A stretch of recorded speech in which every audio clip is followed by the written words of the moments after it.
Aproveitar você aqui para a gente comentar um outro assunto, porque esse foi um ano meio atípico, né? A gente teve, quer dizer, não tão atípico para o Brasil, mas a gente teve o orçamento aprovado agora outro dia. Mal acabamos de aprovar um. Aprovou o orçamento agora e aí já está na hora de enviar o projeto de lei de diretrizes orçamentárias do próximo ano, para vocês verem o quanto a gente demorou para conseguir no nosso Congresso Nacional a aprovação do orçamento de 2025. Se não me engano, a sanção, inclusive, por parte do presidente Lula, veio na semana passada, se não me falha a memória. E a gente tem as datas, né, que já são cravadas, Clarissa, como, por exemplo, já era essa data de hoje, o limite para poder se enviar a LOA para o Congresso, para começar as discussões e tudo mais. Depois tem a PLOA também, que até o segundo semestre pode ser enviado.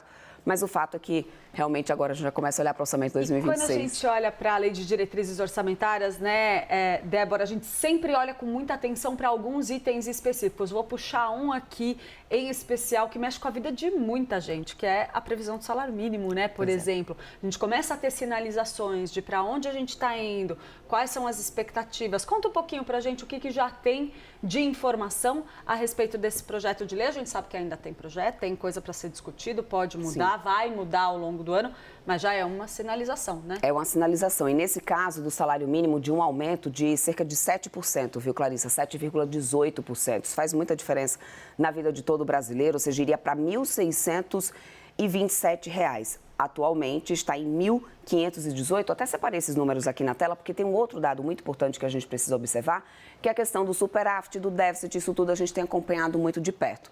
Então, de acordo com as estimativas de agora, é que a gente teria para 2026 esse reajuste de 7,18% no salário mínimo. É muito importante isso que você falou, Clarissa, de que a gente pode passar por alguma mudança em relação a isso. Porque é claro que a gente quer as pessoas ganhando mais, ganhando melhor, só que isso impacta diretamente na pressão inflacionária mesmo, ou seja, isso traz uma pressão inflacionária maior, porque se as pessoas estão ganhando mais, automaticamente consomem mais, e a gente já tem uma trajetória de inflação ainda preocupante aqui no Brasil. A gente está estabilizado, inclusive, no patamar dos 5,5% mais ou menos. O Banco Central tem atuado, aumentado os juros, para poder conseguir conter um pouco mais essa questão de inflação. E diante dessa guerra tarifária que a gente tem vivido lá fora, a gente tem um campo um pouco desconhecido do que pode vir pela frente em relação a preços para nós mesmos aqui no Brasil. Então, isso aqui precisa ser observado de perto. A projeção, ou que o governo pretende fazer é isso agora, mas é claro que isso pode passar por algumas adaptações ao longo do ano, principalmente por causa da questão inflacionária. E, Débora, esse valor, uma dúvida, que ele já considera o aumento real do salário mínimo prometido pelo governo do presidente Lula, ou a gente está falando só de uma perspectiva de correção inflacionária aí? Se a gente para poder pensar nos cálculos,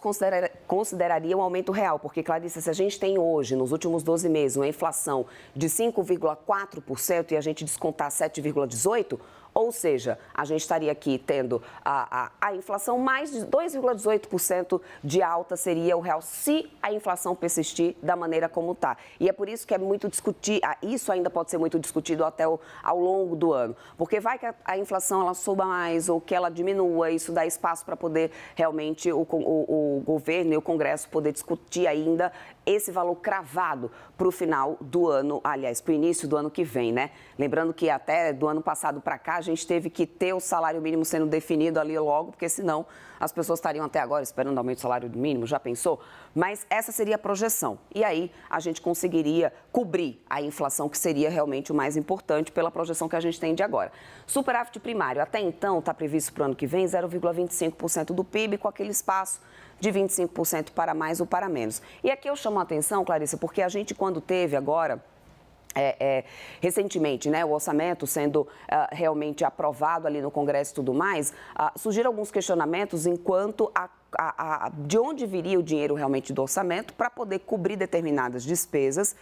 E não ficava muito claro se o superávit que a gente teria para esse ano ele estava real ou se ele ainda seria discutível. Isso para o ano 2025, depois que passou pelo Congresso. Falamos muito sobre isso por causa de questão de precatórios, do programa, por exemplo, da área da educação, né, que é muito utilizado hoje pelo governo como um programa que é muito importante, é uma pauta muito importante para o governo, que é justamente essa parte da educação, mas tudo isso vem sendo discutido e pode ainda colocar em cash o resultado final do que a gente vai ter para esse ano 2025. Aí fica a pergunta para 2026. Só que aí para chegar nessa conclusão final, a gente vai precisar ainda passar pela PLDO e toda a discussão ainda, aprovação do Congresso. Por enquanto, o que temos é o que mostramos aqui, o superávit de 0,25% com essa margem de 25 para mais ou para menos, 0,25 para mais ou para menos. Vamos esperar para ver o que vinga. Tá aí Débora Oliveira, então, explicando tudo do dinheiro para gente. Obrigada, Débora. Até mais, querida.